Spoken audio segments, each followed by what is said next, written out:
risk investors. If you can find an angel, great. I think it's wonderful. Who might be a place, or where might be a place you go to look for someone who has a lot of money and wants to lose it? Oh, harder than we thought, isn't it?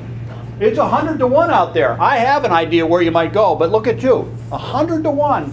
You can't come up with an idea where you might go? Yes, ma'am. Financial advisors. Financial advisors is my very first choice. They're managing opium all the time.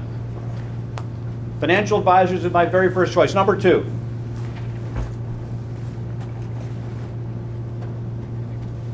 Business associations of entrepreneurs or business owners. They're as stingy as you could ever find. They're way down the list. Oh my gosh, they're just tight with their money. Lawyers are number 2. They manage other people's relationships. People go to them. Go to places where there are already rich people going. Don't go to places where there are not rich people. It seems silly. We say go to the bank. Well, there's a lot of money in the bank. But people are going to the bank to borrow money, not to keep it stored. So people in the angel world are not going to be there. They're going to be at the lawyer's office, at the financial manager's office, at the investment houses. They're the ones that have a lot of money.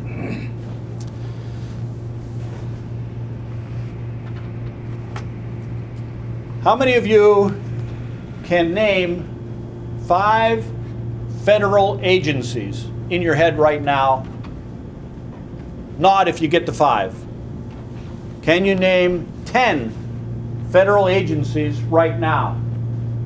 Most of us can probably name 3 or 4 pretty easily, and sometimes they're the acronyms that we don't like.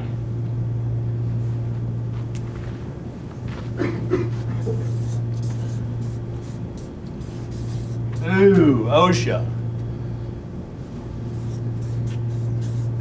EPA, the other 3-letter word, IRS. Those are all government agencies. They're important in your world of business. They're not an agency that you would go to support the development of your business or your business idea. We're typically talking about agencies that are involved in buying things for a government purpose.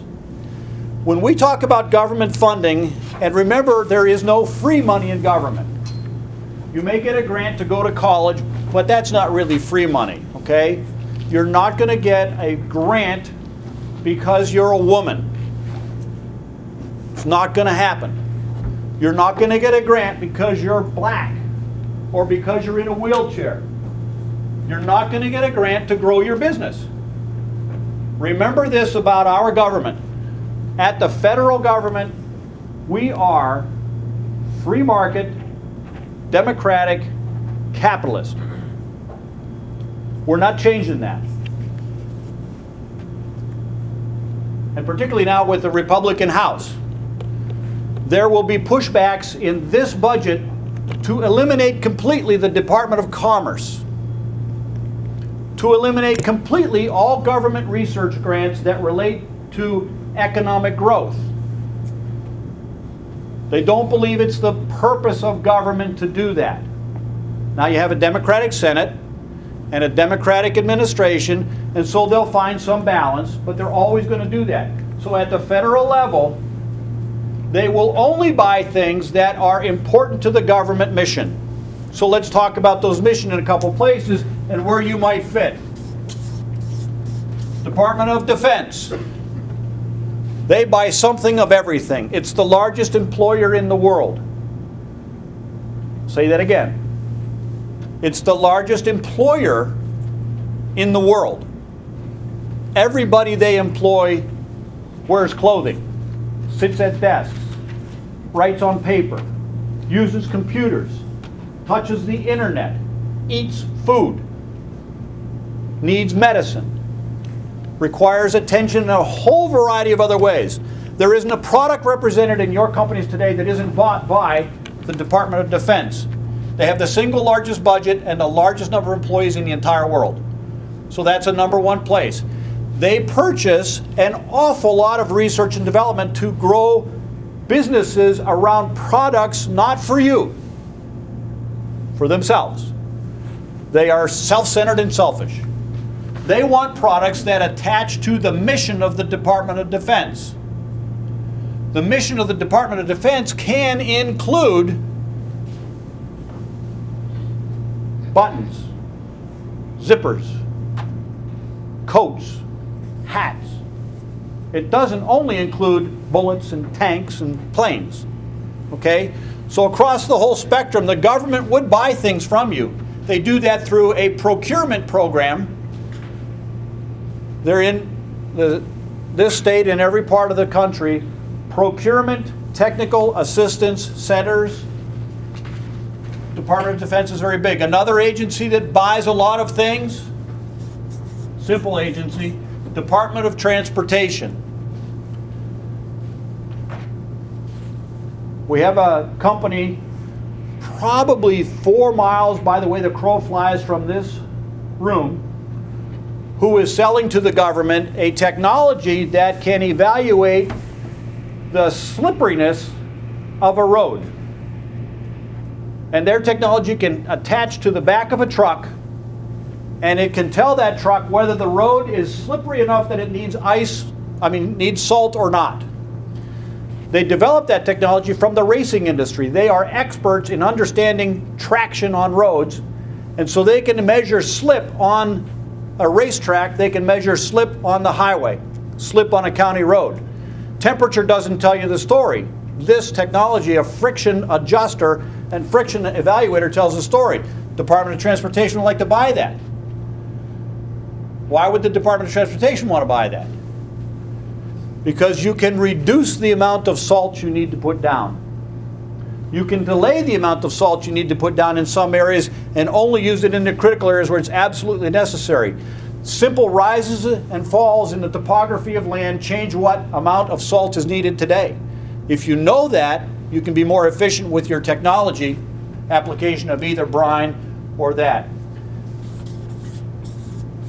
National Science Foundation will buy any kind of science. They buy it through grants. They buy it through competitive grants. It's given to you under contract where you have standards that you have to meet. When we look at the federal agencies under these kinds of agency names, we're talking about research grants, SBIR1, SBIR2 money that can move your company from imaging to incubating to demonstrating your technology. You can be a brand new company, you can be an older company. And in fact, if you create it using government money, there is one cool thing. You own the technology. It's absolutely yours. The government does not want to own technology. I know of only 2 cases in the last 30 years where the government took technology back that they had paid for to create.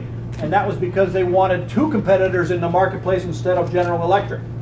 And so they took back the technology from General Electric and said, you can keep it, but we're also going to give it to Pratt & Whitney and Rolls-Royce so that we can lower the cost of jet engines.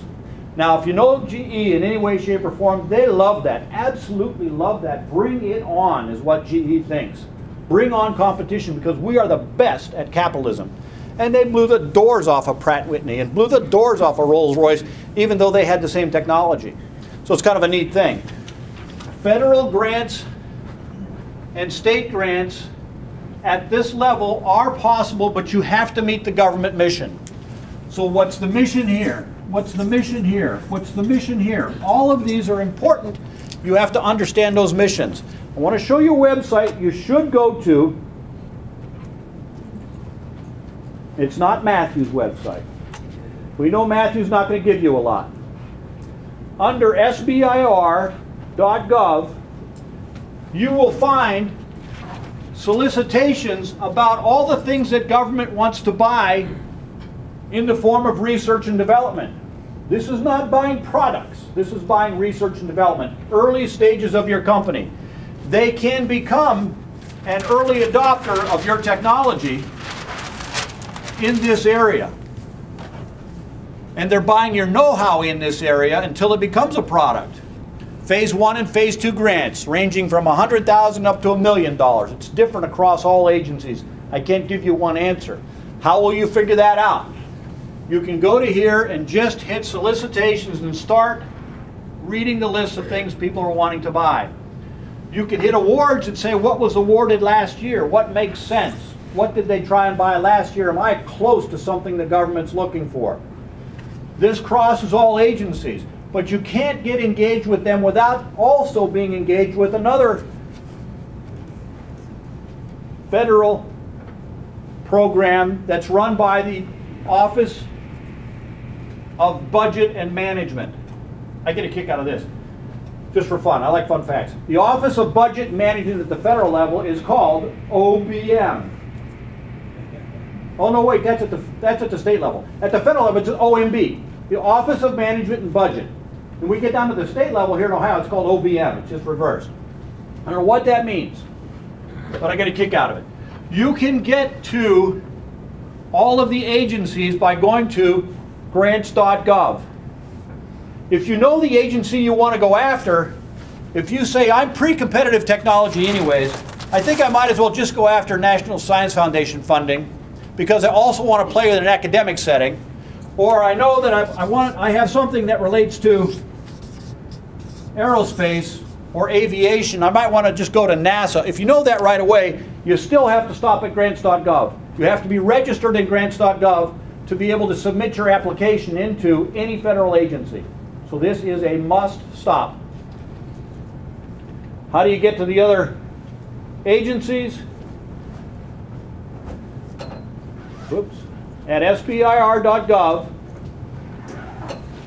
At the bottom of that website are all of the agencies' links to get to their own websites for their own solicitations. Now, wouldn't it be nice if we could hear all the solicitations come out on January 1st, all proposals will due on February 15th, and all awards are made on April 1st. That's just not how it works. It's work to get government money. They have rolling solicitations throughout the year from different agencies, and know them as well as I might, they may change their mind tomorrow, and I couldn't tell you I was correct if I gave you an answer today. So this is your job. It's not, we could do it together sitting at my desk, but it'd be probably just as easy for you to do it. To search those agencies and find those schedules and learn those topics. But I do want to tell you there are some important things about the topics and some important ways to think about those agencies. Remember I talked about mission at the top. That's important. You need to be able to define into their words what your product can do for them. In 1986, a company came to me in the Department of Development and said, we're kind of mad. So what are you mad about? We got turned down for a grant from the Ohio Department of Development, and I was an employee of the Ohio Department of Development. So they attacked me. I said, what grant were you trying to get? Well, they said, they just passed a law in the state of Ohio that no more can you send yard waste to the landfill. We have a process that can reduce landfill from your yard waste and turn it into usable products. We are the largest producer of additives for golf courses in the country. I said, well, what did you put in your proposal? We wanted a research grant to increase our speed, efficiency, and processes around composting yard waste. So it sounded fine to me. I talked to the guys in the state who said, we don't want to fund that. They said, well, we had that proposal reviewed, and it's just composting. It didn't have any zing to it. It had no sex appeal. It had nothing to it. It's great. So I go back to the entrepreneur, and I said, can I learn more about your company and more about composting? He gave me some instructions and all this and that. I said, so really, you take a dump truck full of stuff that you've made by composting, and you take it to a contractor who's building a golf course, and they add your stuff to their soil. Yes, they do. Great, that's a soil additive. It's not compost anymore. We're changing the words. Soil additive. And you're making this stuff, right? I think you take raw material in, you manipulate it, you manage it a little bit, you turn it over, you watch it. Sometimes you throw a bug or two on it so it degrades a little faster. That's a manufacturing process. So we took the exact same proposal, took the word composting out of it, and we inserted into the proposal, you manufacture soil additives. That's the only changes we made in the proposal. They got a $50,000 grant. Today, that is Ohio mulch. Today they have thousands of jobs in every single county in the state of Ohio. You probably buy from them. They take your yard waste, manufacture it a little bit, upgrade it a little bit, package it, and sell it back to you. It might be the same tree you just trimmed last month.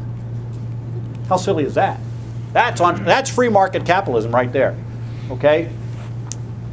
Talking to government agencies in their language is what you have to do. Don't take arrogance into a meeting with a government official. They will recognize it. They will shut you down. They won't hear you. Take someone who can help you mediate that conversation. Take a Mike Bowers. Take a Rick Copeland. Take a David Rivers. Take a Jeff Schick even. Find someone who can help in that translation of their jargon and your jargon and start to meld a relationship first. So SBIR, I'm going to start at the bottom because it's really only 2.8% of the research and development budget of the federal agencies, of these agencies. To be a part of an SBIR program, an agency has to have $100 million of extramural funding. That's $100 million they're spending to a college, to a university, to a private company to buy a research product. 2.8%. The rest of that money doesn't have to go to big business, but it goes to a lot of big businesses. And so I'm kind of greedy sometimes. I like to consider myself a capitalist. I look at that number and say, great, but what am I really looking for? I want the, come on. What do I want?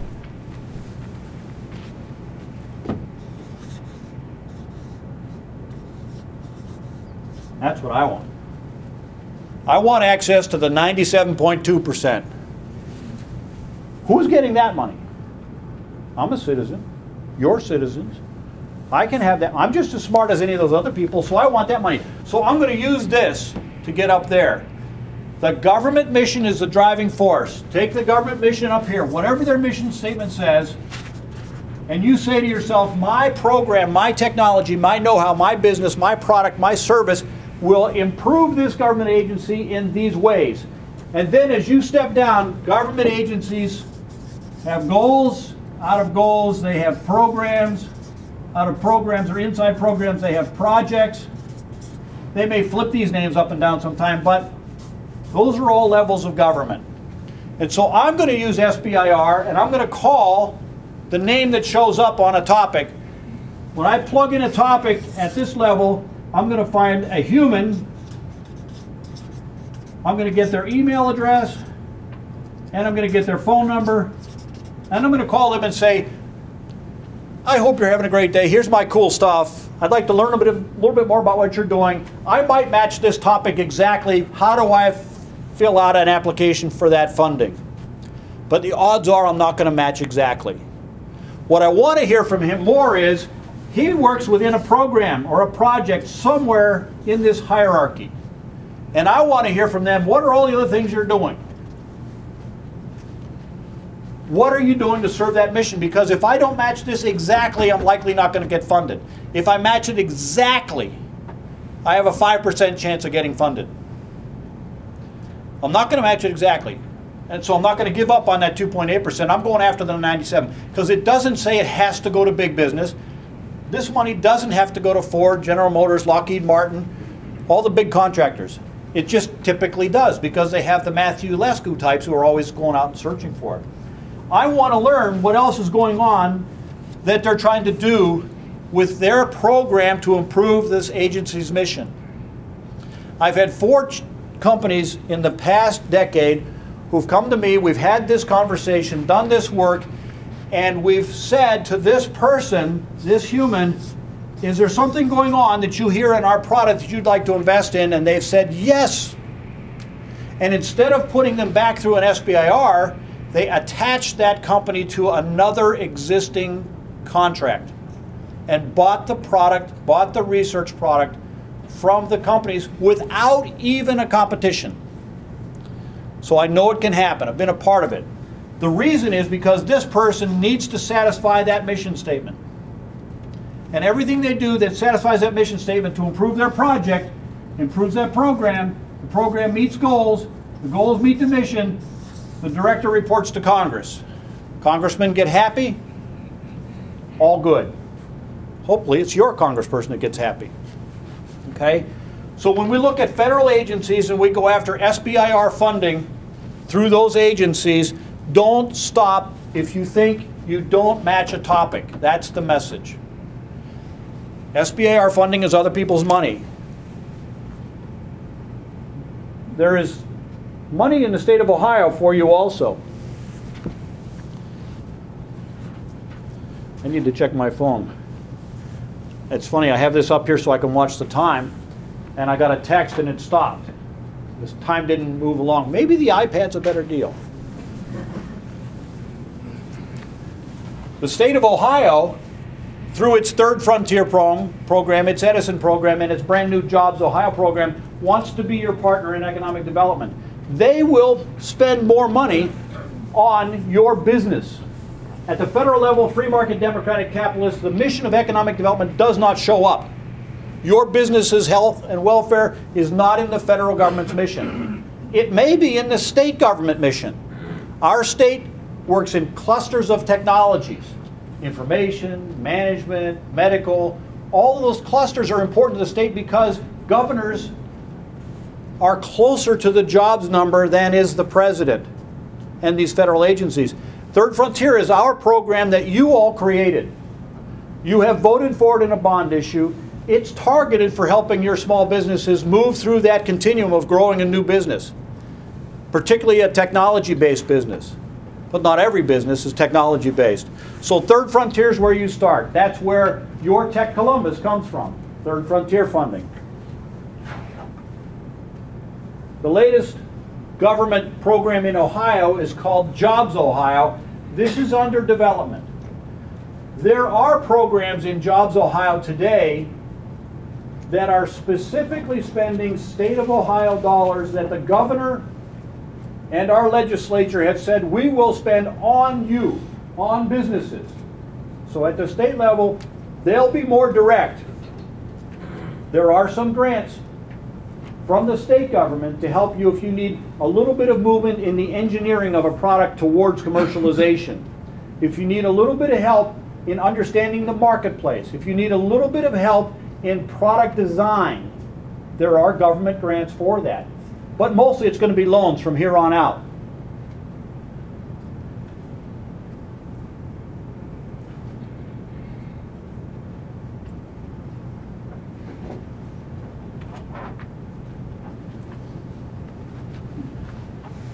Technology Investment Tax Credit is a state program that's designed to help you prepare your business for other people's money, for opium.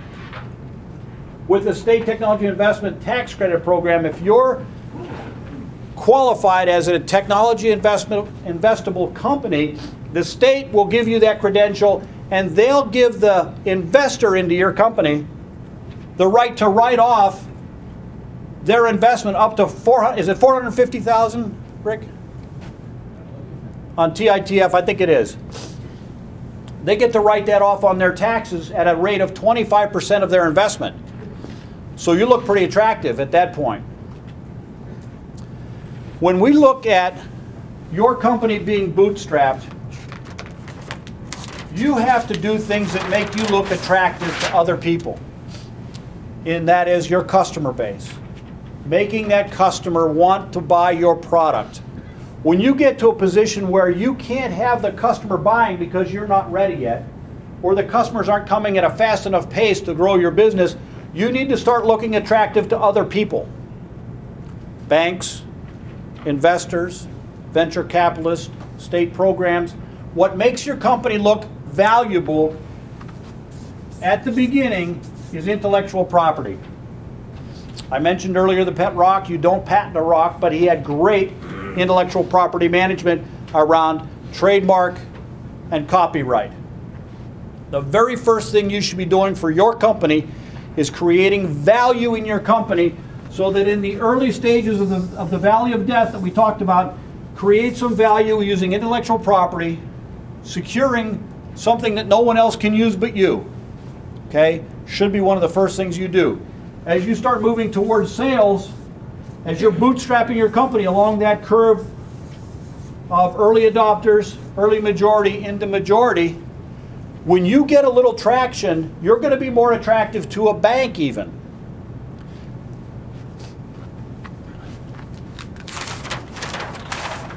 When you write a business plan to get money from, now family, we do that with just our personalities. Friends, maybe with our personalities. From then on out, you have to have a good plan.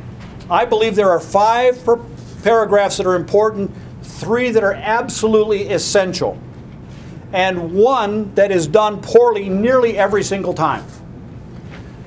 The 5 paragraphs for a business plan of any kind are the product or service. Number 1, not the highest value paragraph. Doesn't need to be. Number 2, market analysis.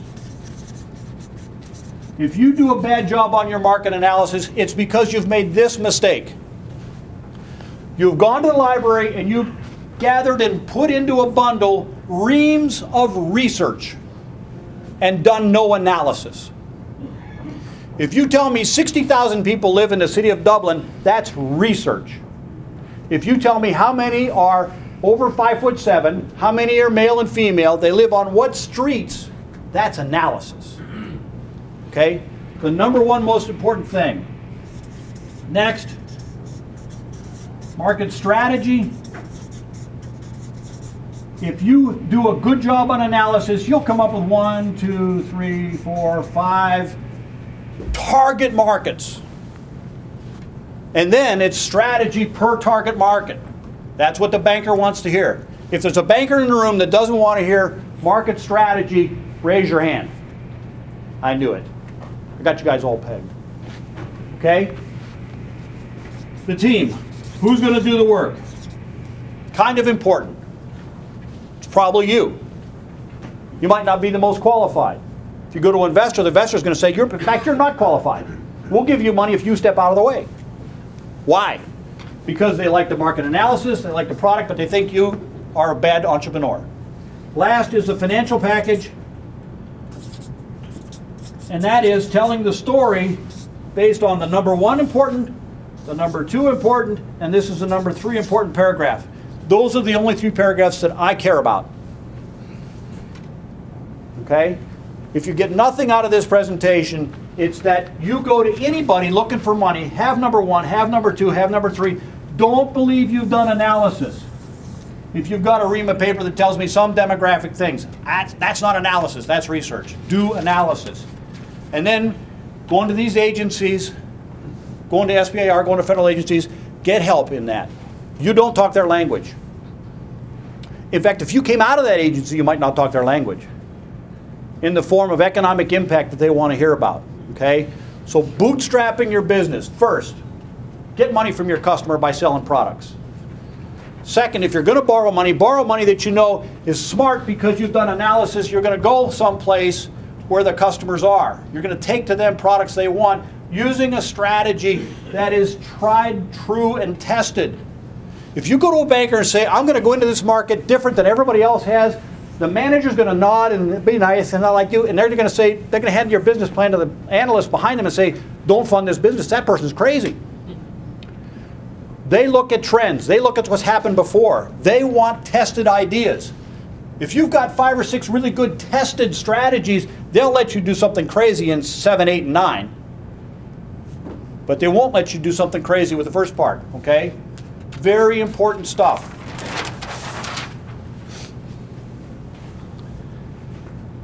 Matthew Lescu is a great guy. Don't go to him for money. Go to programs like, like Jobs Ohio. Go to programs like Third Frontier. Come to people like Mike Bowers, Jeff Schick, David Rivers, Tanya. In fact, we ought to have our team raise their hands before we go too far. Rick Copeland. Could all the SBDC people raise your hands? David, Kevin, Randy, Mike, Tanya, Connie, Becky, myself. Who's missing? Nancy's not here. Okay? We'll help you do that stuff. That's our job. Okay? If you think your company can create 3 to 5 jobs between now and June 15th, raise your hand. if you've got your hand up and you have not completed one of these forms, I'd like you to come and pick one up or go see Becky and get one of these forms. Put your hands up again because I'm going to take pictures. I'm going to watch who you are. I want to see you walking out of here having signed this piece of paper if you haven't already, so that we can get back in touch with you and help you keep your company on the path of growth. Okay? Becky will have these at the main table. Okay? Thank you for your time this morning. Mike, you're going to make the next one.